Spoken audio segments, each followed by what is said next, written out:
None has ever been backed by a photograph, track cast, a hair sample, or a carcass. They are stories. In wildlife science, a story with no physical residue is not evidence. It is a lead that went cold. Still, the shape of the pattern is worth naming. Across more than a century, the same idea keeps resurfacing in the same place. A great striped cat in the Alaskan interior, always just outside the reach of proof. The pattern is real, even when the animal is not.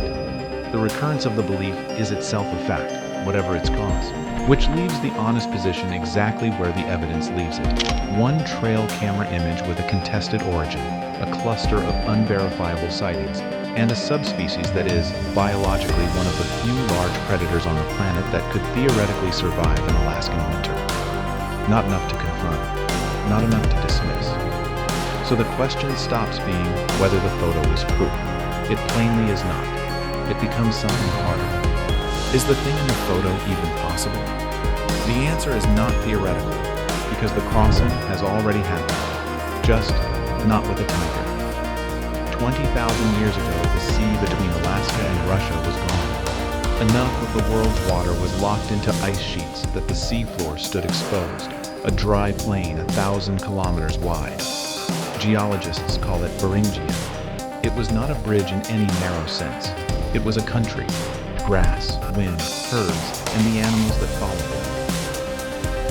Before we keep going, the people who actually see these animals are almost never believed.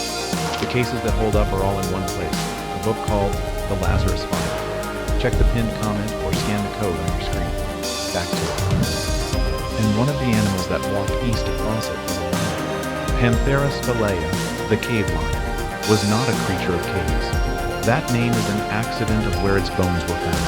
It was a lion of open cold country, and it ranged from the caves of Western Europe, across Siberia, over Beringia, and into Alaska and Yukon. The youngest of its Alaskan remains are around 13,000 years old, which means that for a long stretch of the last ice age, a person standing on the ground that is now the Tobiak Refuge could have watched a lion cross the snow. Some of those lions kept going. South of Alaska, two vast ice sheets met and sealed the continent shut. The lions that were already through on the far side of that wall were cut off from everything behind them. Isolated, they became something else. Panthera atrox, the American lion, an animal roughly a quarter larger than the lions alive today, and one of the biggest cats that has ever existed. It spread from Alberta to Mexico. It died out around 11,000 years ago, along with almost every other large animal in the Americas. So the corridor is proven. Big cats reaching Alaska from Asia is not speculation, it is the fossil record. What remains is the second half of the question. Could the specific animal in that photograph survive here now? Every adaptation the Amur tiger carries points north. Its fur is the longest and densest of any tiger, roughly doubling in length for winter and paling toward the color of snow. Its paws are broad enough to work like snowshoes, spreading its weight across a crust that would swallow a narrower foot. It carries a fat layer and a short ruff of thicker fur at the throat. These are not tropical features retooled for cold. They are cold climate engineering, the same solution the polar bear arrived at from a different starting point. And there is a modern parallel that makes the distances less absurd. In 2011, a mountain lion was struck and killed on a highway in Milford, Connecticut. Genetic testing traced it to the Black Hills of South Dakota. The animal had walked more than 2,000 kilometers across settled American country, through Minnesota and Wisconsin, and probably Ontario, and it was never once reliably photographed on the way. It was the first confirmed wild cougar in Connecticut in over 100 years. Nobody believed it until the body was on the road. Think about what that means for detection. A wide-ranging predator moving through empty terrain does not announce itself.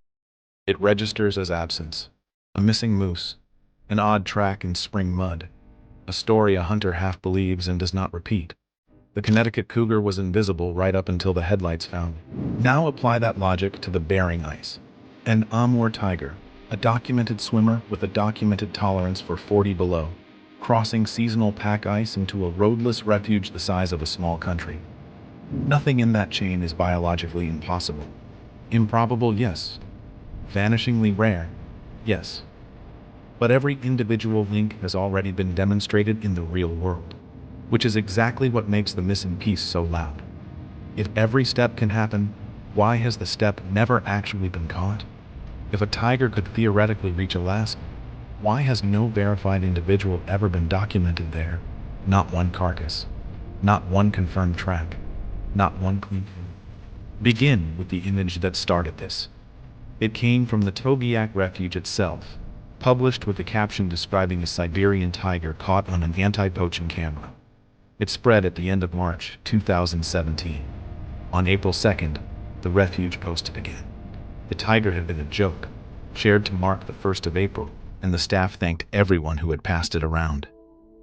That admission is easy to sneer at, and it should not be. Federal wildlife agencies play this game every year, precisely because real wildlife is already so strange that the line is hard to find. Bobcats have been photographed dragging sharks out of the surf in Florida. Coyotes hunt in partnership with badgers. When the truth is that peculiar, a tiger on a trail camera does not feel like an obvious lie.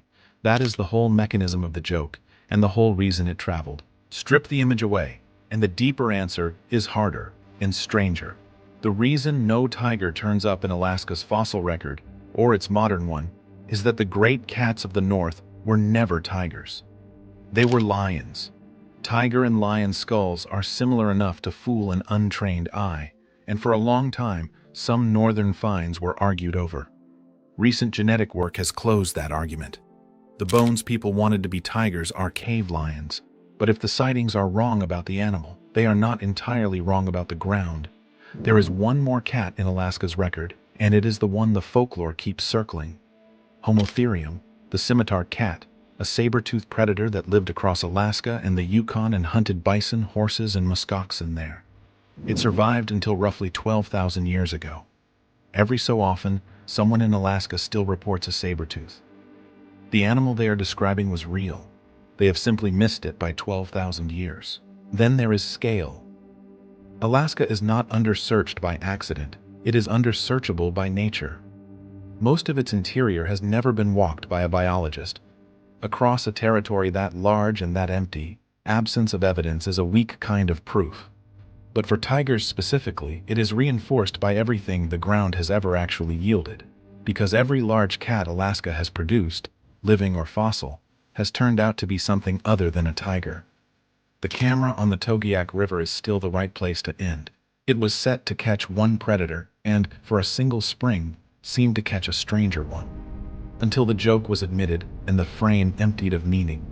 But the ice it looked out on is not empty of history.